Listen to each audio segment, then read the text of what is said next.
The IRS is really a problem, and it is grossly unfair to the American taxpayer. Today, Commissioner Koskinen warning the IRS is slashing taxpayer services. Now, that's code for, well, you didn't pay your taxes late, your tax refund will be late.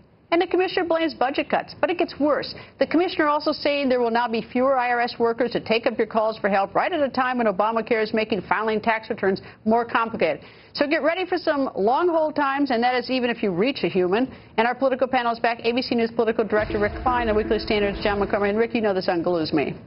Yeah, look, this is a plea for more funding. This is you put out a memo like this to kind of scare people, hope that they call the members of Congress. The members of Congress then say, you know what, we have to do something to restore the cuts. Let me tell you, it's not going to happen. There's about 0.0% chance of any additional money flowing to the IRS. It is not going to happen with the Republican Congress. Even this administration, I think, would be too worried about the perceptions to ask for it. So, look, every government agency has had deep cuts. Does it affect services? Of course it does. People make adjustments, and I think that has to be the rule of thumb as we move forward. John, I just think they're whining, but go ahead, your thought, and I'm going to get to mine in a second. I have some numbers, but go ahead. Well, I can't imagine anyone campaigning on the need for more money for the IRS so we can have more audits and more people working the phones. I mean, this is like a 3% budget cut. If there are many ways you could make up for this money, one way would be to actually have some of the people focus on fraud for the EITC, that's the Earned Income Tax Credit. There are billions and billions of dollars every year that go out fraudulently. If the IRS did a little bit better job, they could easily make up for this 3 or 4%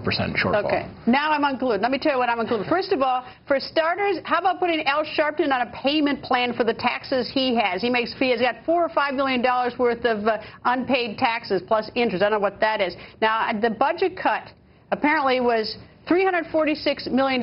That's what the IRS commissioner is complaining of. He has $346 million less this year than last year. Here's another fact. Research. There are right now in the federal government, there are 318,000 federal employees with delinquent taxes. 318,000 employees. And how much do they owe in delinquent taxes? We know where they are. We can dock their pay. They're on the federal payroll. They owe $3.3 billion. So while the commissioner is whining about $346 million in budget cuts, he could get from the federal employees $3.3 billion if he bothered to collect. Not to mention the fact that between the years 2010 and 2012, the IRS spent $49 million on conferences. Now, what in the world do they need conferences? I think the IRS is the most, well, I don't know. This is TV. It's incredible. Yeah, and I don't know how he has to ask with a straight face. Another. I know this is a pet peeve of yours, but part of what they're saying they have to cut back is overtime. Well, if you know that overtime is going to happen, you're structuring something wrong. If this is a kind of a budgeted thing, but look, they're going to have to manage around this. And why don't they just do their jobs? I mean, you know what? They're just holding up the American people. I mean, it really is a disgrace. I mean, they've got the same budget for 1998 budget when they could do the job in 1998 with this money, and they can't do it now. And they got better computers and better software. Well, it's probably the least sympathetic branch of the government and the least sympathetic bureaucrat. I mean, this is John Koskinen guy is the one who went before the House panel and was just smugly saying, oh, we lost this. I'm sorry we didn't tell you about it. And then Paul Ryan took him to task saying, you know what, you make every American hold on to their receipts for 7 years. 7 years, and you can't even keep your receipts for, what, a couple years? It was ridiculous. And they let 318,000 federal employees with delinquent taxes to the tune of $3.3 billion owed, not to mention Al Sharpton in and out of the White House a million times, and he owes $4.5 or $5 million in unpaid tax according to the New York Times. It does make the case for needed reforms that I think anyone would agree on. And I have a feeling we're going to hear about this on the presidential campaign trail. We forgot the Star Trek video. How much did that one cost? How much? I don't know. The IRS Star Trek video? Yeah.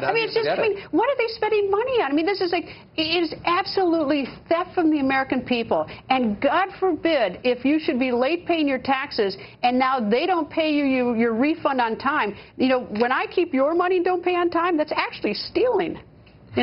But anyway. Other than that, it's a great organization. one of your finest government agencies. You still have to pay it. Yeah, you still have to pay it. Yeah, right. Anyway, panel, thank you. Thank you very much.